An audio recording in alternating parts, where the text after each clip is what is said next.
ব্যাপারটা হচ্ছে যতটুকু আমি খবর পেলাম যে ওখানে যে বলছে যাকে আক্রমণ করেছে, যে বলছে যে তৃণমূলের নেতা, ওই জায়গায় বসে অকথ্য ভাষায় গালিগালাজ করছিল। সাধারণ মানুষজন তাকে বারণ করছিল। গালিগালাজ বন্ধ তো দূরের কথা, তার গালিগালাজ দেওয়ার পরিমাণ আরো বাড়ছিল। স্বাভাবিকভাবে যখন উনি বুঝতে পারছেন এবার জনরসের শিকার হতে পারি, সেই জন্য ওখান থেকে সেই সময় গাড়ি নিয়ে পালিয়ে আসার চেষ্টা করছিল। যে গাড়ি নিয়ে পালিয়ে আসার চেষ্টা করছে ওই সময় বরঞ্চ ওখানকার যারা নাগরিক সাধারণ মানুষ আছে তাদের উপরে এক প্রকার গাড়ি তুলে দিচ্ছিল, প্রাণে মেরে দিত, কয়েকজন আহত হয়েছে। এটা রমজান মাস, এই সময় এই ধরনের অকথ্য গালিগালাজ এইভাবে এটা কি মেনে নেওয়া যায়? আর দুর্বল চিত্রনাট্য পরবর্তীতে কি দেখাচ্ছে যে গাড়ির নাকি কাঁচ ভাঙা হ্যানত্যান, এগুলো মেনে নেওয়া যায় না। এলাকাকে অশান্তির আগুনে তোলার চেষ্টা করছে, এলাকাকে বিশ্বে তোলার চেষ্টা করছে।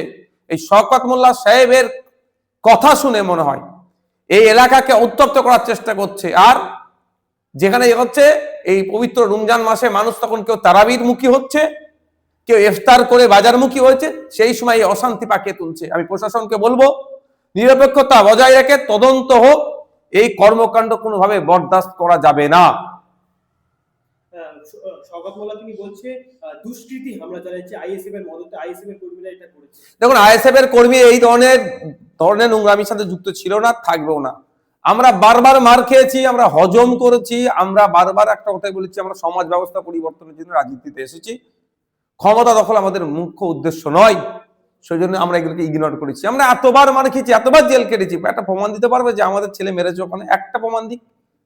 ভিডিও তো বলছে নাকি করেছে, দেখাক যে এই ছেলেটা আইএসএফ এর এটা নেতৃত্ব মেরেছে। জনরসের শিকার হয়ে যাব বুঝতে পেরেছে, সেই জন বেরিয়ে আসছিল।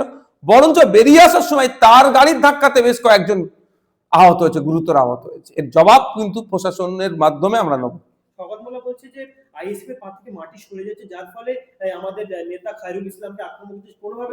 দেখুন, একটা কথা বলি, শওকত মোল্লা সাহেব এখন সাপে কামড়ে ওজায় ঝাড়ছে না, এই প্রশ্ন অনেকটা আছে। রাজ্জাক খার খবর আমরা ভুলে যাচ্ছি না, রাজ্জাক খাকে খুন করার পরে শওকত সাহেবের কাছে এসে দাঁড়িয়ে, সব থেকে কাছে যারা দাঁড়িয়েছিল তাদের মধ্যে কয়েকজন গ্রেফতার হয়েছিল। আর তদন্ত যদি সঠিকভাবে এগোয় অনেক কাছাকাছি মানুষ গ্রেফতার হবে। আইএসএফ এর পায়ের নিচে মাটি শুধু ভাঙন নয়, সারা রাজ্য শক্ত হচ্ছে। তৃণমূলের এই সমাজ বিরোধীদের নিয়ে যারা রাজনীতি করছে তাদের পায়ের নিচে মাটি নাই।